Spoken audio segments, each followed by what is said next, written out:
Bonjour à tous et à toutes. Nous allons poursuivre notre travail d'élaboration finalement des phases de l'enfance, de leur compréhension, de l'accompagnement le plus juste possible que nous cherchons à avoir avec nos enfants. Entre toujours ce qui nous appartient dans notre responsabilité de parents et puis ce qui ne dépend pas de nous, qui appartient à l'enfant, qui va aussi être amené par la vie elle-même. Donc c'est toujours conjuguer les deux, mais il y a quelque chose qui nous appartient et c'est ce dont nous allons parler aujourd'hui. J'aimerais aborder un sujet qui pour moi est fondamental, qui est le cœur même du projet de l'école des parents. C'est-à-dire préserver la vie intérieure des enfants. Et pour pouvoir la préserver, il faut d'abord peut-être que nous la caractérisions, cette vie intérieure. Qu'est-ce que c'est? Quand on parle de vie intérieure, on parle de quoi? Tout le monde des représentations, lorsque nous faisons une représentation qui conduit au concept, là nous sommes dans notre vie intérieure. Tout ce qui a fait appel à la mémoire fait partie de notre vie intérieure. Nous ne pouvons pas nous souvenir si nous n'avons pas de vie, ce que j'appelle la vie intérieure. Tout ce qui est aussi, d'une façon peut-être un peu plus subtile, lié à nos intuitions. Si nous sommes connectés à nous-mêmes, à notre intériorité, alors nous avons cette relation au monde extérieur qui peut venir à travers l'intuition. Donc, tout ce qui aussi, bien sûr, dans ce qui nous vient de l'extérieur et qui nous frappe, il y a nos sentiments, nos émotions, dont nous sommes finalement si dépendants au jour d'aujourd'hui, sans beaucoup d'immunité en fait envers les émotions. Alors on pourra regarder ça à un autre moment, le pourquoi de cela. Mais en voilà un peu, tout ce qui est finalement tout ce qui permet la connexion et le lien entre moi et le monde extérieur. Cette connexion, ce fil-là, c'est la vie intérieure. Donc pour pouvoir la cultiver chez l'enfant, eh bien, il faut d'abord se dire ensemble qu'elle ne naît pas tout de suite. Un enfant naît au monde et il a déjà beaucoup à faire pour exister. Et tous les soins que vous lui portez, qui sont emplis de chaleur, de lumière, par cet amour inconditionnel, va lui permettre de déjà se mettre sur le chemin de cette vie intérieure. Parce que pour pouvoir rentrer en soi, même, il faut être dégagé des besoins immédiats.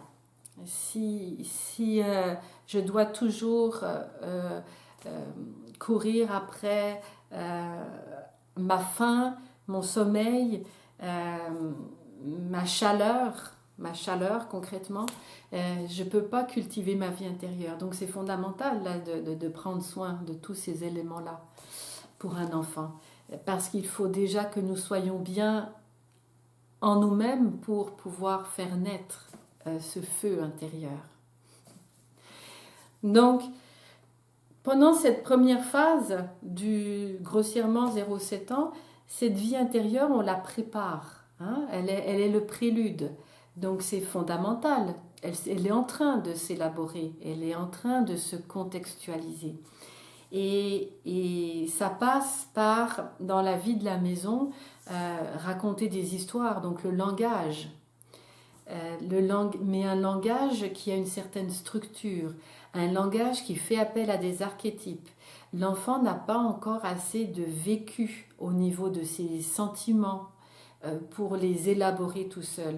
Alors lorsque on lui raconte une histoire où il y a des personnages qui vivent ensemble et qui ont des péripéties, une résolution, il se forme, il se sculpte intérieurement. Plus l'image est grande, hein, d'où l'archétype, plus l'enfant va pouvoir s'en saisir, puisqu'il est le monde. Et c'est petit à petit qu'il va aller vers lui-même. Donc au départ, c'est immense, c'est l'infini. Donc le langage à travers les contes va permettre de bâtir cette maison intérieure. Et bon, évidemment, toujours, je le répète encore, tout ce qui est rythmique dans le langage. Et aussi, nous allons pouvoir construire cette vie dans cette phase de la petite enfance à travers le jeu. Dans le jeu, l'enfant recrée ce qu'il a perçu, ce qu'il a touché. C'est une forme de catharsis, c'est une forme de purgation, hein, des passions. Quand il a vu des choses qui l'ont choqué, quand il a vu des choses qu'il a aimées profondément, il ne peut, peut-être qu'il n'a pas encore le langage, le vocabulaire, la distinction, les nuances pour le dire, mais il va l'exprimer à travers sa volonté, dans le jeu, à travers les personnages qui vont vivre ensemble. Donc le rôle de parent, c'est quel jouet je mets à disposition de l'enfant pour qu'il puisse recréer ce qu'il a perçu.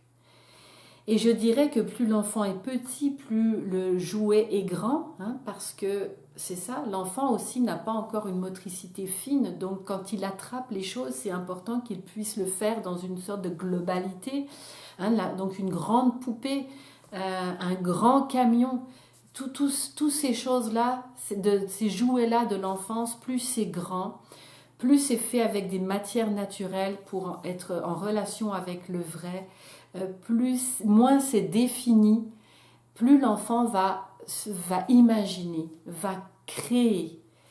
Et cette faculté d'imagination, si nous arrivons à la cultiver, alors c'est le terrain, c'est le terreau, c'est l'humus de la vie intérieure future.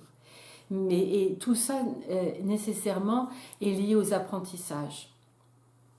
Parce que sans imagination, je ne fais pas de mathématiques. Je ne peux pas aller dans le monde des mathématiques, par exemple. Donc, on voit bien que cela concerne quelque chose qui est lié à l'écoute. Et apprendre à écouter est fondamental dans la petite enfance parce que ça va aussi servir les apprentissages. Si je ne suis pas capable d'écouter, je ne vais pas pouvoir recevoir de la matière pour élaborer ma vie intérieure. Donc, créer des moments spécifiques d'écoute, créer des moments de silence, d'arrêt, de pause, de rien, d'ennui. Tout ça va permettre à la vie intérieure de s'élaborer et de faire une place. Ce qui se passe aujourd'hui dans la crise de l'intériorité qui est réelle, c'est qu'il n'y a plus d'espace et que nous, en tant qu'adultes, nous pouvons arriver à en faire parce que nous sommes capables de discerner ce que nous prenons pas. Nous avons notre conscience pleinement établie et nous faisons des choix, n'est-ce pas? Eh bien, un enfant ne peut pas faire ça. Ça veut dire qu'il reçoit tout ce qu'on lui donne. Kim Jong-un, encore une fois, en parle très bien. C'est terrible de naître au jour d'aujourd'hui. Parce que l'enfant naît et il y a une multitude d'impressions phénoménales qui lui tombent dessus. Et qu'il n'a pas le temps de digérer. Donc le plus grand cadeau qu'on peut faire à un enfant, c'est de lui faire de l'espace. Et ça demande un sacrifice pour les parents, ça demande de changer sa vie un peu. C'est ça. parce que nous sommes capables de prendre des vies occupées, parce qu'on les aime, nos vies occupées, puis il n'y a pas de raison que ce soit mal.